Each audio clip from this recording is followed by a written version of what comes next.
Historia de México en 1813, entre epidemias, guerras y nuevas disposiciones. Capítulo 1. En busca de aliados. A mediados de marzo de ese año, Manuel Junguito, intendente de Chiapa y gobernador militar de Tabasco, pidió ayuda al ejército realista para proteger la frontera entre Oaxaca y Chiapa de los asaltos insurgentes. La referida petición tenía una razón. El 19 de abril llegó a Tonalá el general Mariano Matamoros, lugarteniente de Morelos, acompañado por sus hombres. Después de la batalla que ahí se entabló, el general insurgente trató de convencer a los nativos, asegurándoles que no creyeran lo que de ellos se decía. No eran judíos y no forzaban a las mujeres ni mataban a los niños. Somos más cristianos que los gachupines. Defendemos ser libres en nuestras tierras, gobernarnos nosotros y no ser esclavos de nadie. Capítulo 2. Disposiciones. Es nombrado virrey Félix María Calleja, quien sustituye a Francisco Javier Venegas. Por el mes de junio, José Bonaparte, José I, huye de España. Capítulo 3. La pintura de Jimeno y Planes. En 1794 había llegado a Nueva España el pintor español Rafael Jimeno y Planes, para ocupar el cargo de director en la recién constituida Academia de San Carlos, en la Ciudad de México. Este artista se había formado en la Academia de San Fernando de Madrid y en la San Lucas, de Roma. El 19 de mayo de 1813 fue inaugurada la Capilla del Cristo de Santa Teresa la Antigua, en cuyo ábside Jimeno y Planes pintó el fresco La sublevación de los indios del Cardonal. En ella, el artista tomó temas del pasado para representar los acontecimientos del presente. Pintó una dramática batalla entre un grupo de nativos flechadores y otro de españoles arcabuceros, es decir, una manera subrepticia de representar el conflicto entre el bando insurgente y los realistas, que se vivía en la época. Capítulo 4. Fiebres misteriosas. En enero se presentaron unos casos de fiebres misteriosas en Puebla, por lo que de inmediato el Protomedicato y la Junta de Salud, asesorados por el doctor Luis Montaña, crearon un cerco sanitario alrededor de la Ciudad de México. De este modo, toda persona que procediera de Puebla o presentara síntomas de la enfermedad debía ser asperjada con ajo y vinagre o con nitro y ácido sulfúrico.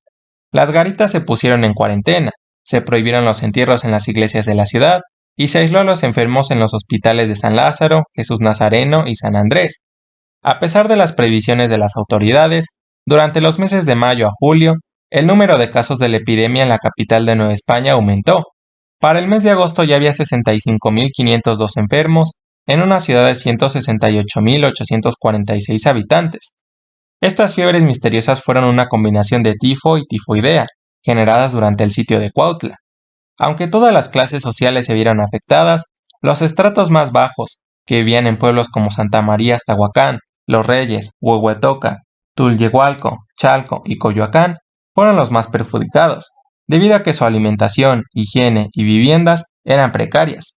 Al final, el saldo aproximado de muertos fue de 17.267 personas.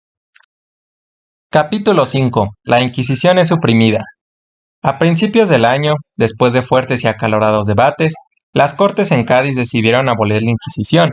El 8 de junio, el virrey Calleja acató esta resolución y la comunicó a los inquisidores Manuel de Flores y Bernardo de Prado y Ovejero. La nueva ley disponía que en todas las iglesias se leyera el manifiesto elaborado por las Cortes, así como que se llevara al efecto la incautación de los bienes del Santo Oficio. La desaparición de este tribunal despertó sorpresa entre los habitantes de Nueva España, quienes se preguntaban quién lucharía ahora en contra de la herejía y de la incredulidad. Capítulo 6. La primera historia de la independencia. Fray Servando Teresa de Mier, bajo el seudónimo de José Guerra, publicó en ese año su Historia de la Revolución de Nueva España, antes Anáhuac, en Londres, Inglaterra. Esta fue la primera obra historiográfica acerca de la insurgencia y, como es natural, no tardó en ser prohibida en Nueva España, debido a su postura abiertamente en favor de la independencia. Capítulo 7. Vida itinerante. La vida del fraile Servando Teresa de Mier fue siempre singular. En 1795, después de haber pronunciado un polémico sermón en torno a la Virgen de Guadalupe, fue desterrado de Nueva España por el arzobispo Alonso Núñez de Haro. Los años que vivió en el exilio, en España, los pasó fugándose de conventos y prisiones, donde tuvo la oportunidad de conocer a los liberales españoles y a los diputados americanos en Cádiz. Se trasladó a Londres donde entabló contacto con otros promotores de la causa insurgente hispanoamericana, entre ellos el liberal español José Blanco White, editor del periódico El Español. Capítulo 8. El primer gobierno insurgente. Ignacio López Rayón fue el primer insurgente en establecer un gobierno, la Suprema Junta Nacional Americana, la cual inició operaciones en agosto de 1811 en el pueblo de Zitácuaro. Creada en nombre del rey Fernando VII de España, la Junta se componía de 5 integrantes, entre quienes López Rayón ejercía el puesto de presidente y jefe supremo. Morelos reconoció la validez de la Junta e hizo que los pueblos que él controlaba juraran lealtad a la misma. En abril de 1812, López Rayón envió a Morelos un proyecto provisional de constitución. En el dictamen que el caudillo del sur elaboró de esta primera versión, sugería que se dejase de defender la investidura de Fernando VII como monarca del reino. Capítulo 8. Entre roces y antagonismos. Hacia finales de 1812 y principios de 1813, López Rayón comenzó a tener problemas con los otros dos vocales de la Junta, José María Lisiaga y José Sixto Verduzco. Mientras tanto, Morelos consiguió una gran victoria militar al conquistar la ciudad de Oaxaca, donde Carlos María de Bustamante y José María Murguía y Galardi propusieron que en lugar de elegir vocales para la Junta, se convocara diputados para conformar un Congreso Nacional Gubernativo. Esta idea agradó a Morelos, por lo que el 28 de junio, desde Acapulco, se lanzó la convocatoria para la elección de diputados. Aunque esta resolución no fue del agrado de López Rayón, este envió al fraile Vicente Santamaría para que representara su región. Capítulo 10. Inicio de sesiones. El 14 de septiembre de 1813 iniciaron las sesiones del nuevo Congreso del Chilpancingo, con la lectura de los sentimientos de la nación y la designación de los diputados faltantes. En esta primera sesión se nombró a Morelos como encargado del Poder Ejecutivo y Generalísimo. El 6 de noviembre, el Congreso promulgó un decreto en el que se abolía la esclavitud y se expedía la Declaración de la Independencia. Capítulo 11. Los integrantes. Tan pronto inició sesiones el nuevo Congreso, los diputados comenzaron a trabajar en la elaboración de una constitución. Entre los representantes del pueblo figuraban destacados personajes como Andrés Quintana Roo, José Manuel Herrera, Carlos María de Bustamante, José Sixto Verduzco, José María Lisiaga y Cornelio Ortiz de Zárate. Las autoridades coloniales iniciaron una lucha sistemática para acabar con este foco ideológico y legitimador de la insurgencia. Capítulo 12. Los resultados del Congreso itinerante. La asamblea fue expulsada de Chilpancingo y durante 1814 deambuló, entre otros sitios, por Chichihualco, Tlacotepec, Huetamo, Tiripitío, Uruapan y Apatzingán.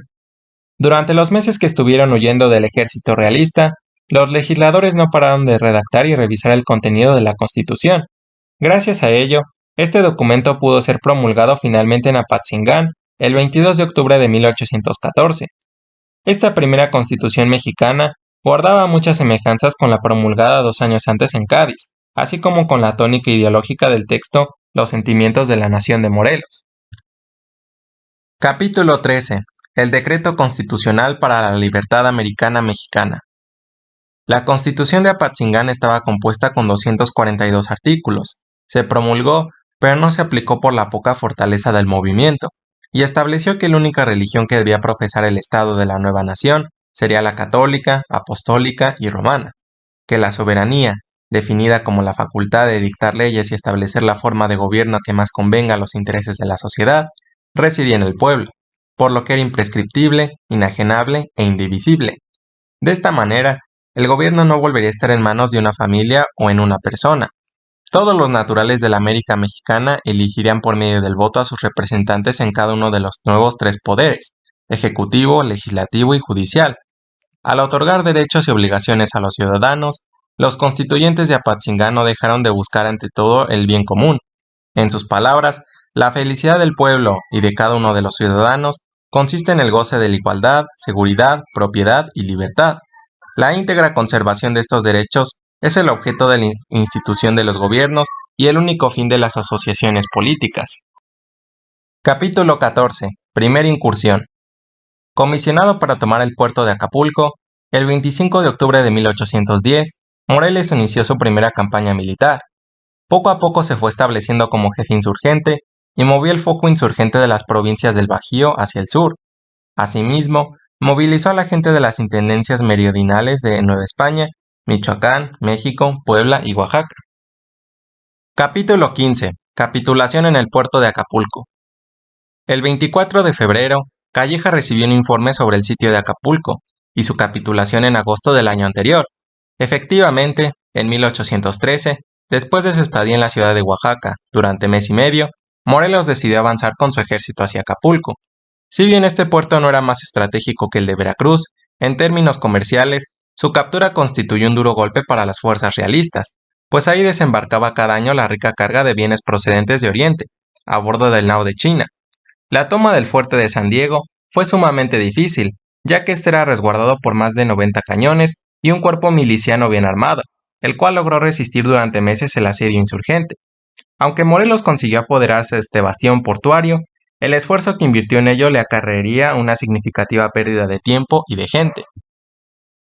Capítulo 16. Los aliados. Morelos contó con el apoyo de algunos grandes propietarios de la región sur de la Intendencia de México, gente como Leonardo Bravo y su hijo Nicolás, que eran dueños de la hacienda de Chichihualco, Hermenegildo, José Antonio, Juan José y Fernando Galeana, del pueblo de Tecpan, y Juan Álvarez.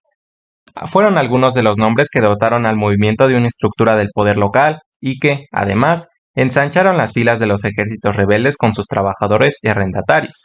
Fue así como consiguieron dominar importantes localidades como Chilpancingo, Tixtla, Taxco, Chilapa, Cuautla, Izúcar, Oaxaca y el puerto de Acapulco. Capítulo 17. Ideas y acciones. Entre las reivindicaciones políticas y sociales que formuló Morelos, destacó el acceso de los americanos a puestos políticos y de trabajo. Se decía al respecto de los empleos: solo los americanos los obtengan. No se admitirían extranjeros a menos que fueran artesanos muy instruidos y libres de sospecha. La igualdad social y la igualdad política se manifestaron también en otros puntos. Se prohibió la esclavitud y la división en castas, y solo se distinguirá a un americano de otro el vicio y la virtud. Así, el siervo de la nación, título que se adjudicó Morelos, consolidó sus ideas políticas a la par que sus acciones militares y encabezó un proyecto independentista con nuevos y más claros objetivos. Capítulo 18. Experiencia en las Cortes. En la Ciudad de México, Morelos tenía algunos seguidores y colaboradores que pertenecían a la Asociación Secreta de los Guadalupes. Muchos de estos eran abogados o individuos que habían estado al tanto de las Cortes de Cádiz y que habían leído el texto constitucional español cuando se juró en Nueva España en septiembre de 1812. Por esto no debe resultar extraño que los insurgentes, con Morelos a la cabeza, convocaran a un Congreso Nacional que debía reunirse el 14 de septiembre de 1813 en Chilpancingo. Capítulo 19. A favor de la emancipación. Morelos fue uno de los primeros en sostener que no se debía esperar más el retorno de Fernando VII y que solo la independencia podía evitar que el reino cayera bajo la tutela de alguna otra metrópoli europea, pues España estaba completamente perdida. Sobre los órganos políticos en la península, decía que la regencia no manda sino en su casa. Capítulo 20. Discurso inaugural. En el discurso de apertura del Congreso de Chilpancingo, el 14 de septiembre de 1813, se leyó el texto Sentimientos de la Nación. Este tenía como primer punto: la América es libre e independiente de España y de toda otra nación, gobierno o monarquía. También estipulaba, entre otras cosas, que la soberanía dimana inmediatamente del pueblo, el que solo quiere depositarla en el Supremo Congreso Nacional Americano.